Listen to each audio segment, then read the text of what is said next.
नमस्कार दोस्तों, स्वागत है आप सभी लोगों का एक बार फिर से आपके अपने चैनल एमजी एकेडमी पर। दोस्तों कैसे हैं? उम्मीद है कि आप सभी लोग बहुत स्वस्थ होंगे और बहुत अच्छे से अपनी पढ़ाई को कर रहे होंगे। दोस्तों हम लोग इतिहास में धीरे धीरे आगे बढ़ रहे हैं। थोड़ा सा क्लासें एक दो दिन आपको नहीं मिल पाई लेकिन उससे आप घबराइए नहीं, परेशान मत होइए, क्योंकि कोर्स हमें पूरा करना है। थोड़ा सा कुछ व्यक्तिगत कारण हो जाता है, ठीक है। और पढ़ाई को अपने स्टार्ट करते हैं, आगे ले चलते हैं, क्योंकि अब हम लोग धीरे धीरे जो है ऐतिहासिक काल में प्रवेश कर चुके हैं। हमने आपको बुद्ध धर्म पढ़ाया था। बुद्ध धर्म जो पढ़ाया था उसमें हमने आपको सब कुछ बता दिया था, उस पूरे एक ही टॉपिक में सब समाप्त कर दिया था। लेकिन कुछ चीज़ें हैं जो थोड़ा सा आप एक जान लीजिए, क्योंकि आज की नई क्लास शुरू करने से पहले देखिए, बुद्ध जी का जो विचार था, उसका जो मूल आधार था वो 4 आर्य सत्य, ठीक है। 4 आर्य सत्य ही उनकी जो है जो विचार था, जो उनकी शिक्षाएं थी, उनका मूल आधार केवल ये था कि 4 आर्य सत्य, 4 आर्य सत्य। हमने आपको बताया था कि दुख है, इसका हमने थोड़ा सा इस पर चर्चा भी की थी, ठीक है। दुख है, वियोग है, संयोग है, ये सब दुख है, ठीक है। फिर हमने बताया था दुख समुदाय, दुख समुदाय, दुख समुदाय। यहां समुदाय का अर्थ है कारण, कारण अर्थात दुख का कारण है। दुख समुदाय का मतलब है कि दुख का कारण है, और इसी से प्रतीत समुत्पाद का सिद्धांत प्रतिपादित होता है। प्रतीत समुत्पाद, समुत्पाद, प्रतीत समुत्पाद का सिद्धांत होता है। ये कार्य कारण सिद्धांत पे काम करता है, जो लगभग सभी दर्शन ने कार्य कारण सिद्धांत को माना है, और गीता में भी कार्य कारण सिद्धांत को, कि मतलब कार्य कारण सिद्धांत, कार्य कारण सिद्धांत। बुद्ध जी कहते हैं कि कोई भी कार्य बिना किसी कारण के नहीं होता है, और सभी दर्शन मानते हैं कि कोई भी, ये कार्य कारण सिद्धांत सभी मानते हैं, ठीक है, कि कारण है तभी कोई कार्य है। और गीता भी इसको मानती, श्रीमद् भगवद गीता में भी इसका है, कार्य कारण सिद्धांत को माना गया है, ठीक है। और बुद्ध धर्म का केंद्रीय सिद्धांत इसी को मानते हैं। बुद्ध का केंद्रीय सिद्धांत, केंद्रीय सिद्धांत, ठीक है। इनका मानना था कि जीवन जो है 12 कड़ियों में है। हमने आपको बताया भी था, फिर बता दे रहा हूं कि बुद्ध जी ने माना था कि जीवन 12 कड़ियों में है। जीवन 12 कड़ियों में है। जो अविद्या रूपी संस्कार से शुरू होकर जरा मरण पर समाप्त होता है, जरा मरण पर समाप्त होता है, ठीक है। जरा मरण पर इनका मानना था कि अविद्या से जीवन शुरू होता है, और अंत में जरा मरण, अर्थात जरा मतलब वृद्धावस्था, वृद्ध, और मरण मृत्यु को प्राप्त हो जाता है। इसमें क्या क्या था 12 कड़ियों में? अविद्या था, संस्कार था, विज्ञान था। जब शरीर अविद्या रूपी संस्कार से गर्भस्थ होता है तो फिर विज्ञान का जन्म होता है, फिर नाम रूप,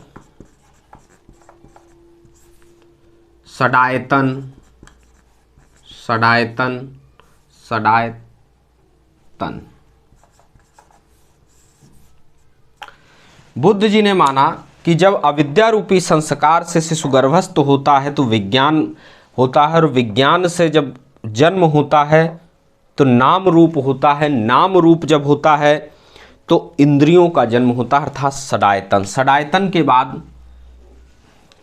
इधर लिखते हैं, षडायतन के बाद स्पर्श, स्पर्श, षडायतन के बाद स्पर्श, स्पर्श के बाद वेदना, वेदना, वेदना, तृष्णा उपादान, तृष्णा उपादान, भव, जाति और जरा मरण। ठीक है। बुद्ध जी मानते थे कि जब विज्ञान का जन्म होता है, इंसान का जन्म होता है, तो फिर वो नाम रूपी शरीर धारण करता है। जब नाम रूपी शरीर धारण करता है तो इंद्रियों का जन्म होता है, और इंद्रियों का स्वभाव है स्पर्श करना। जब स्पर्श होती है तो वेदना पैदा होती है, वेदना पैदा होती है तो इच्छाएं पैदा होती हैं, इच्छाएं पैदा होती हैं तो फिर इंसान जो है विषयों में लिप्त रहने लगता है, विषयों में लिप्त रहता है तो फिर वो जो है धीरे धीरे भव, जाति धारण मिलता है, और फिर अंत में जरा मरण, वृद्धावस्था और फिर मृत्यु को प्राप्त कर जाता है। ठीक है। तो उनका मानना था कि इन्हीं 12 कड़ियों में जीवन जो है गोल गोल चक्र लगाया करता है और इसी में पूरा जीवन चलता है। ठीक है। इन्होंने देखिए, अगर कभी जो मेन मैं बताना चाहता हूं वो समझिए कि अविद्या और संस्कार को भूत माना गया है, भूतकाल। जाति और जरा मरण, जाति यहां लिखा है लेकिन मैं यहां भी लिख दे रहा हूं, जाति और जरा मरण को भविष्य से जो देखा जाता है, भविष्य। बाकी जो शेष 8 हैं, ये जो शेष 8 बचते हैं, शेष 8 वर्तमान है, वर्तमान से जोड़ा जाता है। तो यदि कभी आ जाए कि इन 12 कड़ियों में भूत को किससे जोड़ते हैं या मिलान में ही दे दे, तो ये आपके दिमाग में होना चाहिए कि अविद्या और संस्कार को भूत से, जाति जरा मरण को भविष्य से, और बाकी जो बीच के शेष हैं वो वर्तमान से। इसको आप नोट कर लीजिएगा और इसको भी नोट कर लीजिएगा, भूत, भविष्य और वर्तमान को। ठीक है। इसके बाद चलिए, दुख है, दुख समुदाय अर्थात दुख का कारण है। जीवन जो है 12 कड़ियों में ही गोल गोल घूमा करता है, चला करता है, इसी में जीवन चलता है, इसी से। ठीक है। लेकिन फिर इनका मानना था तीसरा, इन्होंने जो आर्य सत्य कहा कि दुख निरोध अर्थात दुख को रोका जा सकता है, दुख को रोका जा सकता है, दुख को रोका जा सकता है, दुख को रोका जा सकता है। इसके बाद इन्होंने चौथा आर्य सत्य माना दुख निरोध प्रतिपदा गामिनी, दुख निरोध प्रतिपदा गामिनी, दुख निरोध प्रतिपदा गामिनी। तीसरा इन्होंने माना दुख निरोध, दुख को रोका जा सकता है। फिर इन्होंने माना कि दुख निरोध प्रतिपदा गामिनी अर्थात दुख को रोकने के मार्ग बताया इन्होंने कि दुख को रोकने का मार्ग क्या है, उसी को अष्टांगिक मार्ग कहा गया। हमने अष्टांगिक मार्ग भी आपको उस दिन पढ़ाया था, अगर ना पढ़ा हो तो फिर से पढ़ लीजिए। अष्टांगिक मार्ग के बारे में इन्होंने बताया कि इस मार्ग से जो है, इस 8 मार्गों से, अष्टांगिक मार्ग से आप जो है अपने दुख को इस रास्ते पे चल के इन्हीं मार्गों पे दूर कर सकते हैं। उसमें इन्होंने बताया सम्यक दृष्टि, सम्यक दृष्टि, सम्यक वाक, सम्यक दृष्टि, सम्यक वाक। सम्यक दृष्टि मतलब आपकी जो दृष्टि हो वो बहुत ही शुद्ध दृष्टि हो। ठीक है।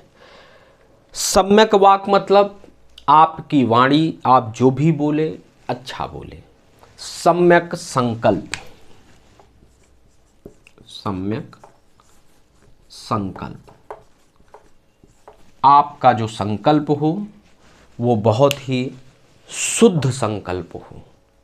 ठीक है। दृष्टि जो है व्यवहारिक हो, शुद्ध हो, आप जो भी बोले अच्छा बोले, जो संकल्प लें वो शुद्ध संकल्प लें। और फिर इन्होंने कहा सम्यक कर्मांत, सम्यक कर्मांत। इनका कहना था कि जो भी कर्म करें शुद्ध कर्म करें। ठीक है। शुद्ध कर्म करें, अच्छे कर्म करें, अर्थात हिंसा का त्याग करें, हिंसा का त्याग करें। फिर था सम्यक आचरण, सम्यक आचरण।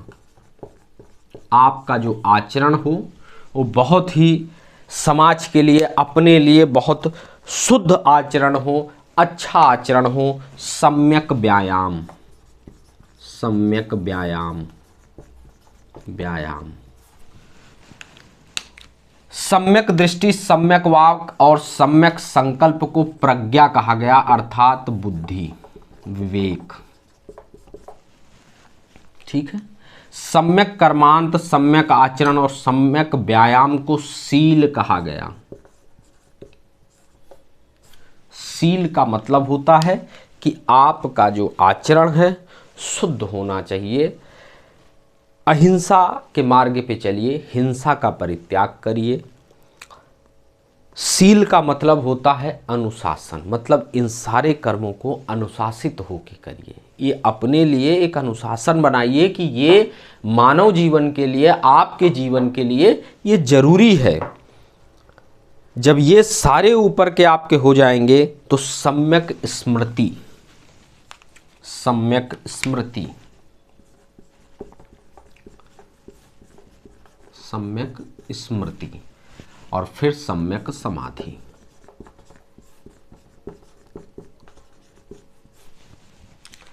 इनका कहना था कि जो भी ये फालतू की ये जो बेड़ियां बनी है समाज में, इनको त्याग दीजिए, शुद्ध स्मृति ले आइए।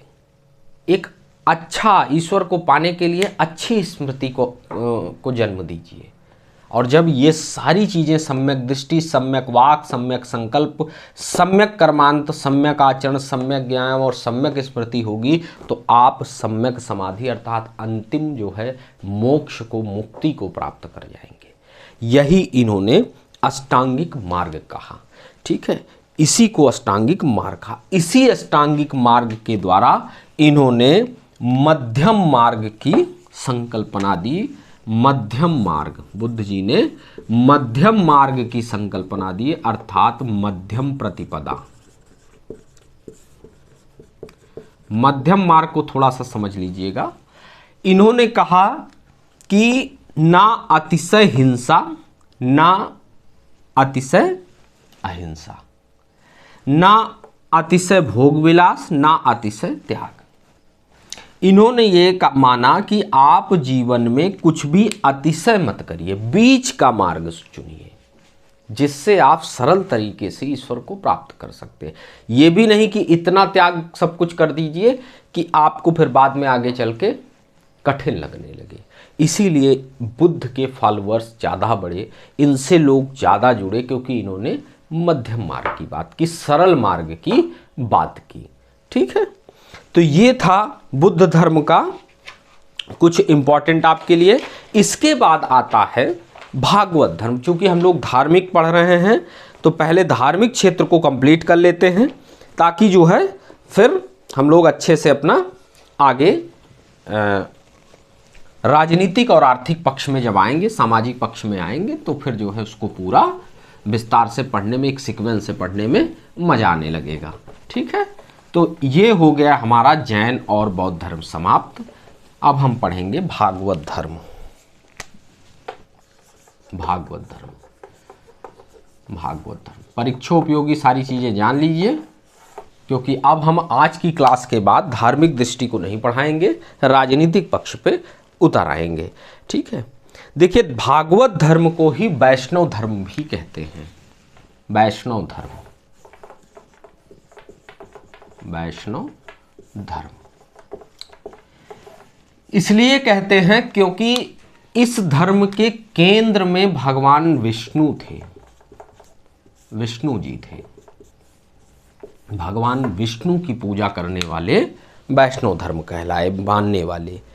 इस धर्म का सर्वप्रथम जो अभिलेखीय साक्ष्य मिलता है वो हेलियोडोरस का विदिशा अभिलेख है, वहां से प्राप्त होता है। लिख लेते हैं,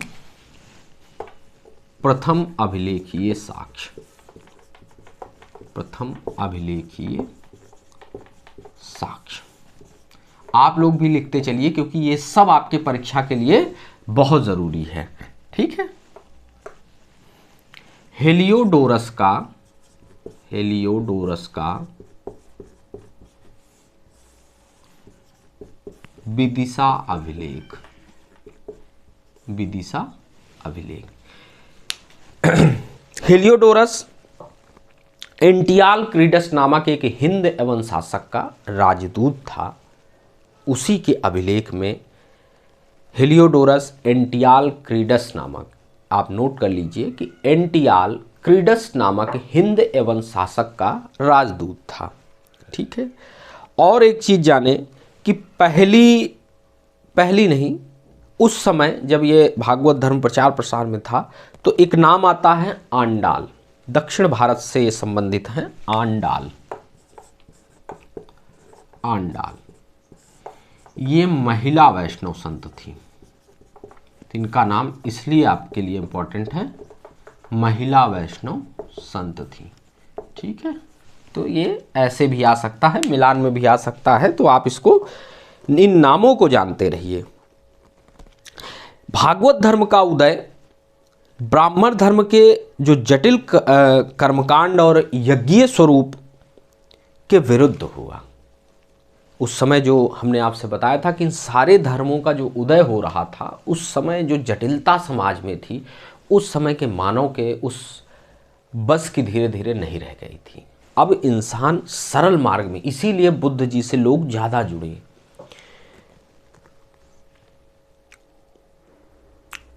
वासुदेव कृष्ण के द्वारा इस धर्म का प्रतिपादन किया गया और इसका उल्लेख सर्वप्रथम छांदोग्य उपनिषद में मिलता है। वासुदेव कृष्ण, ठीक है, छांदोग उपनिषद में देवकी के पुत्र एवं घोरा अंगिरस के शिष्य के रूप में हुआ है। अर्थात भगवान श्री कृष्ण ने इस धर्म का प्रतिपादन किया, जिसका वर्णन छांदोग्य उपनिषद में मिलता है। और मिलता है छांदोग्य उपनिषद में कि देवकी के पुत्र एवं घोरा अंगिरस के शिष्य के रूप में इनके बारे में जानकारी मिलती है। इस धर्म में व्यक्तिगत उपासना तथा भक्ति पर बल दिया गया। कुछ चीजें जान लेते हैं, जैसे कुछ इंपॉर्टेंट मत हैं इसी समय, इसी से जुड़े हुए भागवत धर्म से कुछ आचार हैं। जैसे ये अक्सर आता है, अभी पिछली बार भी आया था, विशिष्टाद्वैत जिसके आचार्य थे रामानुज। फिर द्वैतवाद जिसके थे माधव या माधवाचार्य।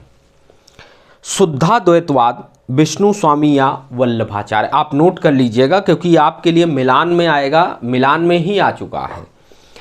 द्वैताद्वैत निम्बार्क, ठीक है, ऐसे लिखा जाएगा, निम्बार्क,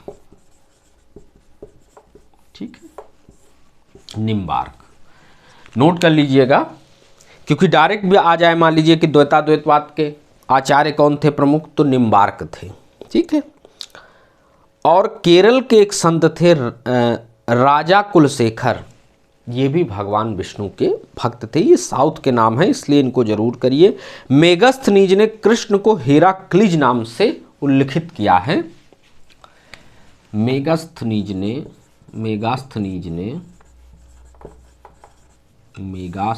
ने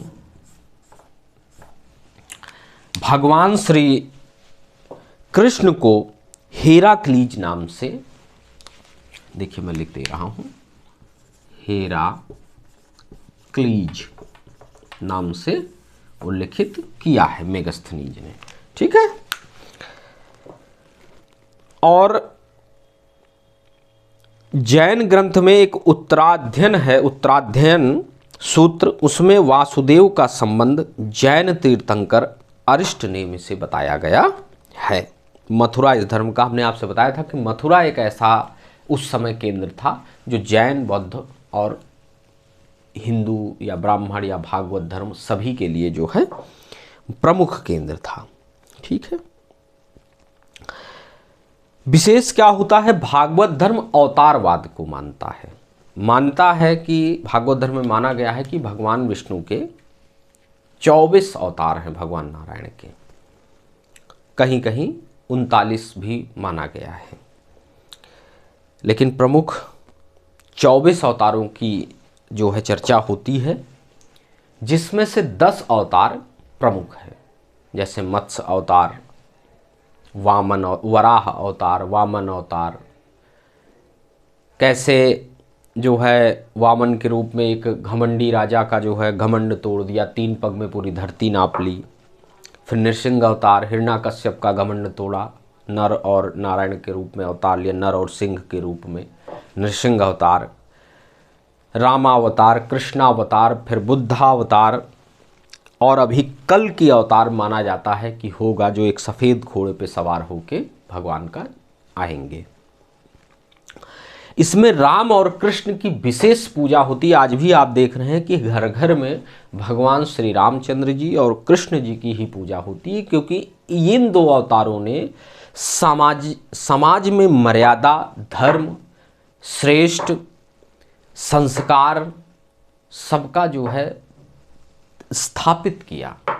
भगवान राम ने मर्यादा के लिए पूरा जीवन न्यौछावर कर दिया, श्री कृष्ण ने राजनीति सिखाई, युद्ध कौशल बताया।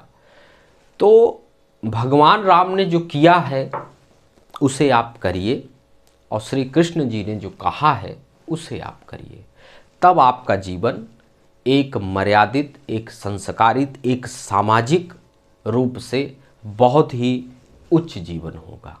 ठीक है। तो इन अवतारों का भी आप ध्यान रखिएगा, क्योंकि ये अवतारवाद को मानता है। ठीक है। तो और जो ये आंडाल थीं, आंडाल महिला संत, इनको दक्षिण का मीरा भी कहते हैं। ये जो हमने अभी आंडाल नाम लिखा, इनको दक्षिण की मीरा कहते हैं। बहुत बड़ी भक्त थी ये, दक्षिण की मीरा। ठीक है। मीरा कहते हैं इनको, आंडाल को। ठीक है। तो ये भागवत धर्म से जुड़ी कुछ इंपॉर्टेंट बातें थी। इसके बाद एक धर्म और आता है, शैव धर्म। जो लोग भगवान शिव की पूजा अर्चना करते थे, उनमें शैव धर्म होता है। जो भी आपके लिए परीक्षा उपयोगी है, एक एक पॉइंट बताया जा रहा है। मैं यहाँ कुछ नोट कर रहा हूँ, कुछ बोल रहा हूँ, आप मेरे साथ अपने भाषा में लिखते जाइए। शैव धर्म,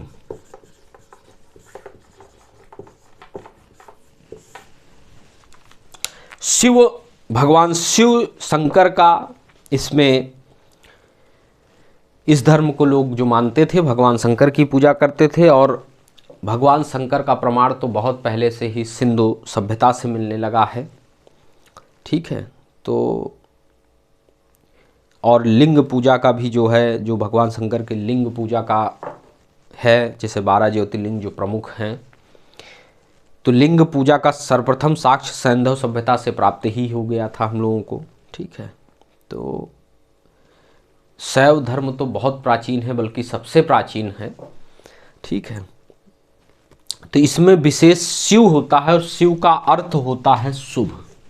शुभ, शिव का अर्थ ही होता है शुभ। ठीक है। सर्वप्रथम इसका सैंधव सभ्यता में साक्ष्य मिल गया था। और मूर्ति पूजा का जो उल्लेख मिलता है, जो भगवान शंकर की मूर्ति पूजा का, वो पतंजलि के महाभाष्य में मिलता है। और मेगस्थनीज ने शिव को डायोनिसस कहा। मेगास्थनीज ने भगवान शिव को डायोनिसस कहा। ठीक है, ये नोट कर लीजिएगा कि आ सकता है कभी भी, इसीलिए भगवान विष्णु को जो कहा उसको भी हमने, कृष्ण को जो कहा उसको भी लिखा दिया, इसका भी जो है। ठीक है, सुंदर मूर्ति, सबंदर, ये सब प्रमुख शैव अनुयायी थे। चूँकि जो शैव आंदोलन दक्षिण भारत में हुआ था उसमें 63 नयनार संतों का वर्णन मिलता है, तो उसमें सुंदर मूर्ति, समंदर, ये लोग प्रमुख थे। ठीक है, और शैव धर्म का जो है एक संप्रदाय के रूप में, एक जो धर्म के रूप में जो प्रारंभ हुआ उस सातवाहन काल में हुआ, जो गुप्त काल में अपने चरम पर पहुंच गया था। आगे आपको जब आएगा तो वहाँ भी बताएंगे। और अर्धनारीश्वर तथा त्रिमूर्ति की पूजा गुप्त काल में शुरू हुई। जो भगवान की अर्धनारीश्वर की पूजा होती है, आधा भगवान शिव आधा माँ पार्वती, तो ये अर्धनारीश्वर की पूजा कहा जाता है और ये गुप्त काल में शुरू हुई। लिंग पूजा का जो प्रथम और स्पष्ट उल्लेख मिलता है वो मत्स्य पुराण में मिलता है। ठीक है, मत्स्य पुराण में, इसको नोट कर लीजिए। और महाभारत का जो अनुशासन पर्व है उसमें भी लिंग पूजा की चर्चा हुई है। शैव संप्रदाय के कुछ जो है, इसके शैव धर्म के कुछ संप्रदाय हुए, जैसे लिख दे रहा हूँ इसके बारे में थोड़ा सा। जैसे एक संप्रदाय हुआ पाशुपत संप्रदाय, भगवान शिव से संबंधित थे। ठीक है, और इसके जो संस्थापक होते हैं उनको लाकुलिस को माना जाता है। संस्थापक जो थे पाशुपत के, लाकुलिस, ये गुजरात के थे, गुजरात के। ठीक है, इस जो है इसके संस्थापक थे, पाशुपत संप्रदाय के संस्थापक थे लाकुलिस। ठीक है, और जो इस संप्रदाय के, इस मत के जो अनुयायी थे उनको पंचार्थिक कहा गया। ठीक है, अगला था कापालिक या कालामुख। एक संप्रदाय और हुआ कापालिक या कालामुख। ठीक है, कापालिक या कालामुख। इस संप्रदाय में जो रहते थे वो तंत्र मंत्र, नरबली, मदिरा, मांस, इन सब चीज़ का प्रचलन था और ऐसे ही अपना भगवान शिव की पूजा अर्चना अपने श्रद्धानुसार करते थे, इनका अपना मानना था। फिर आया लिंगायत या वीर शैव जिसे कहा गया। लिंगायत एक संप्रदाय आया, लिंगायत। ये जो कापालिक थे ये कपाल उपाल में भोजन करते थे, अघोरी वगैरह जो है। ठीक है, आज भी आपको देखने को मिल जाते होंगे। लिंगायत भस्म उस्म लगाए रहते थे। ठीक है, तो एक और संप्रदाय इसी शैव धर्म में जन्म लिया, लिंगायत, और इसका जो प्रवर्तन था उसको अल्लभ प्रभु ने किया। अल्लभ प्रभु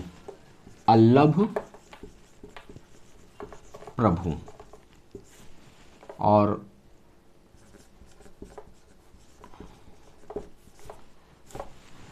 अल्लभ प्रभु ने किया।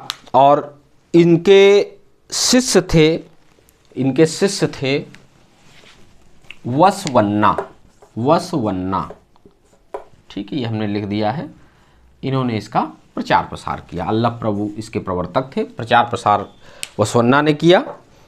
इन्हें जंगम भी कहा जाता था और शिवलिंग की उपासना ये लोग करते थे, पूजा पाठ करते थे भगवान शिव के। ठीक है, फिर एक आया नाथ संप्रदाय।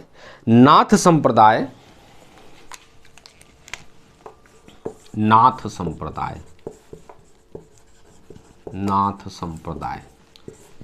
ठीक है,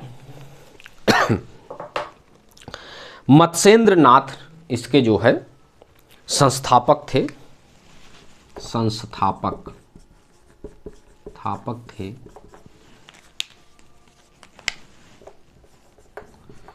मत्स्येंद्र नाथ। ठीक है, इन्होंने जो है नाथ संप्रदाय को शुरू किया और ये लोग भी जो है वैसे ही भस्म लगाए और ऐसे जीवन जीते थे, भगवान शिव की पूजा करते थे।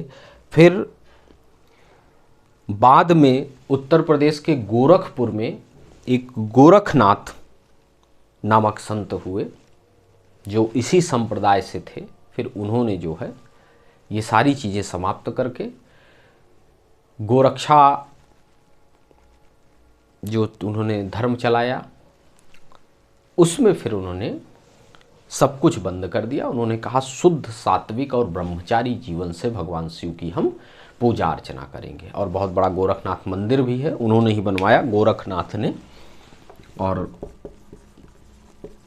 हमारे जो उत्तर प्रदेश के माननीय श्री मुख्यमंत्री योगी आदित्यनाथ जी हैं वो इसी संप्रदाय से आते हैं, नाथ संप्रदाय से आते हैं। ठीक है।